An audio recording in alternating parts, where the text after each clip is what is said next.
Y parece que lo mejor del cine argentino viene por el lado de Córdoba, porque tras la película La noche está marchándose ya, tenemos para hacer una película Solo hace falta un arma, dirigida por Santiago. Santiago Sein, perdón, que está justamente con nosotros conectado a través de la plataforma de Meet y lo saludamos con toda cordialidad. ¿Cómo estás? Un gusto saludarte. Bienvenido a Cinefilia.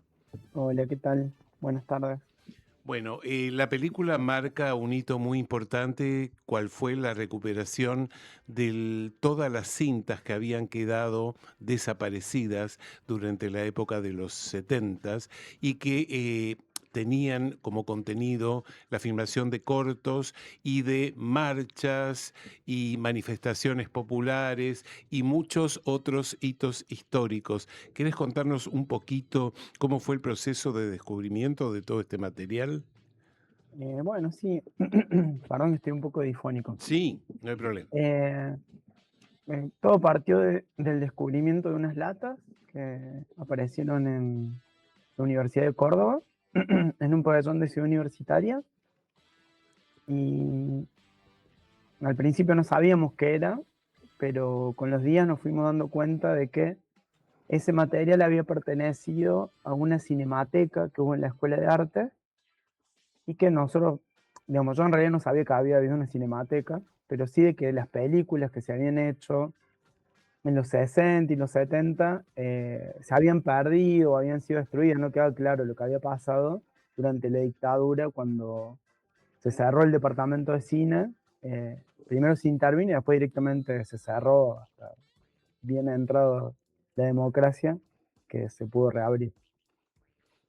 Hay algo que escuché, mira, justo cuando se dio en Bafisi, tengo unos amigos cordobeses, habían venido, salían de ver tu película y entre que son actores, directores, parte del cine, decían, uy, ver las aulas, ver los pasillos, ver la universidad, pero no tenían la menor idea que esto ocurrió en la universidad donde yo cursé. Te leí también en algún reportaje donde vos decías, esto, estamos en un aula y esto estaba todo al lado y no sabíamos de su existencia. Sí, bueno, en realidad hay hubo un hueco muy grande que nada, se produjo adrede, digamos, fue una acción deliberada del Estado, eh, digamos, se había ocultado toda una parte de la historia del cine de Mm, Córdoba. Había claro. muy poquito investigado, pero también había muy poquito investigado porque la gente que había participado de esa experiencia, la mayoría había terminado en el exilio, en la cárcel, o con una frustración muy grande de, bueno, no haber podido seguir con esas experiencias embrionarias, digamos, del cine de Córdoba. Eh, y la verdad que fueron muy efectivos en eso, porque realmente nada, había desaparecido una parte de nuestra historia.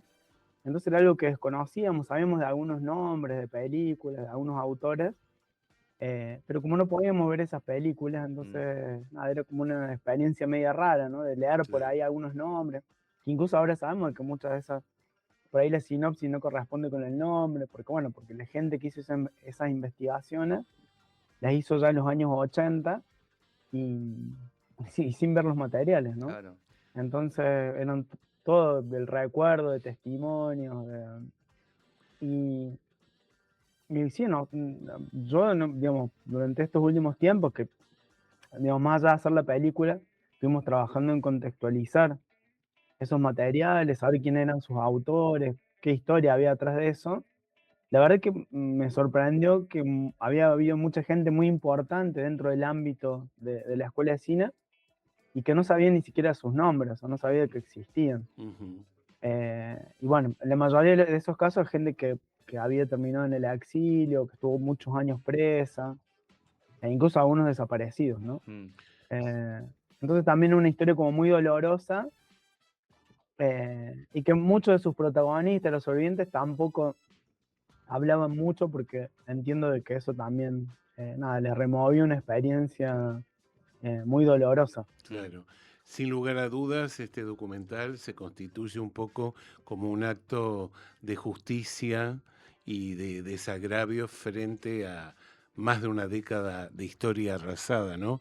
Pero yo quería ir puntualmente al tema de que más allá de la importante valoración del hallazgo de todas estas cintas, hubo que poner el cuerpo y editar, unir, darle sentido a todos y cada uno de estos materiales que debe haber sido, y ahí está el corazón justamente del documental, de tu documental, Santiago, y quería ir un poco a eso. ¿Cómo fue ese proceso de armado, de voz en off, de montaje de distintos fragmentos para constituir una unidad? Fue un, fue un trabajo largo, y nada, que fue cambiando porque todo el tiempo intentamos buscar la forma de pensar cómo hacer una película con esos materiales. No siempre habíamos tenido la idea de hacer una película, digamos, mucho tiempo era solamente recuperar eso, y sobre todo cuando aparecieron los materiales políticos, de cine político, que a mí me llamaron muchísimo la atención, la verdad. Yo ahí sentí de que había algo para contar, ¿no? Y la aparición de algunos personajes que yo no podía creer de que nunca hubiera escuchado los nombres de ellos. Ujú. Eh, y ahí empezó un proceso de, bueno, de pensar qué podíamos contar, también de alguna manera cómo hacer justicia a eso que también eran fragmentos en muchos casos. Eh, digamos, casi nunca encontramos obras terminadas. Y cuando son obras terminadas tampoco es la copia de proyección, digamos, son copias con empalme. Eh, y por un lado, porque bueno, una parte, digamos, entendemos de lo que encontramos se destruyó, y lo que quedaron son estos rollos, muchas veces de trabajo, que no estaban, no tenían ningún tipo de denominación, no tenían identificación. Y empezamos un proceso también que de alguna manera creo que tenía la idea de, como de hacer de hacer un poco de justicia, intentar hacer una película con aquello que muchas veces no había terminado siendo una película. Y era como una manera también de conjurar un poco eh, esa especie de maldición que tenía alrededor de esos materiales. Eh, y en ese proceso, digamos, fue complejo y en muchos casos, creo, lo contamos también un poco en la película. eh, Muchas veces pensamos de que íbamos a fracasar también, ¿no? En el intento.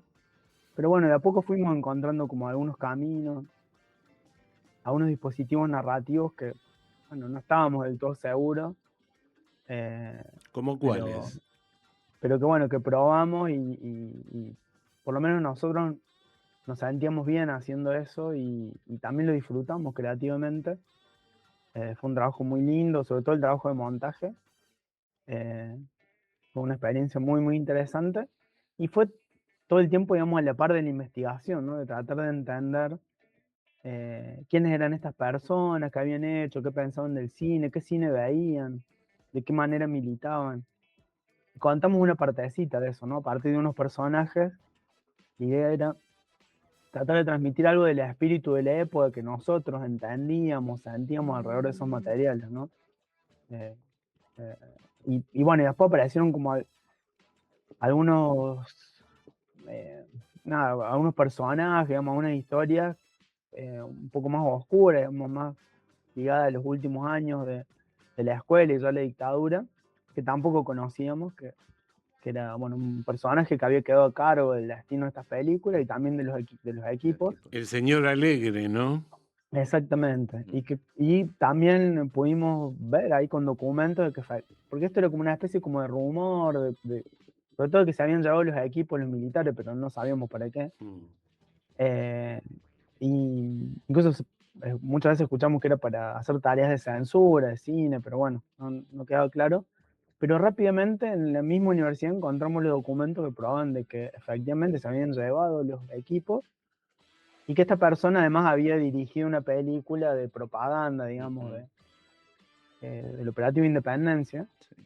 Eh, y bueno, y eso también decidimos de que había que contarlo porque tenía que ver con el destino de las películas también, en manos de quienes habían quedado, y también de una idea nada, muy oscura y que tiene que ver con la delación de que también habíamos escuchado siempre el rumor de que esas películas se habían usado para identificar gente. Claro. Bueno, en esa parte, digamos, es donde nos corrimos ya del todo.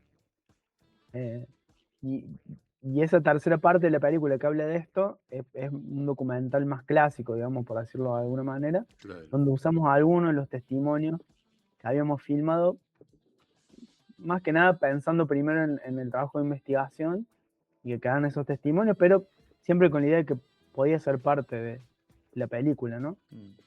Y usamos algunos de ellos para contar esta parte que era como eh, la más oscura, digamos, y que creíamos de que no podíamos contarla nosotros de manera directa de la forma que veníamos hablando en las otras dos partes de la película. Claro.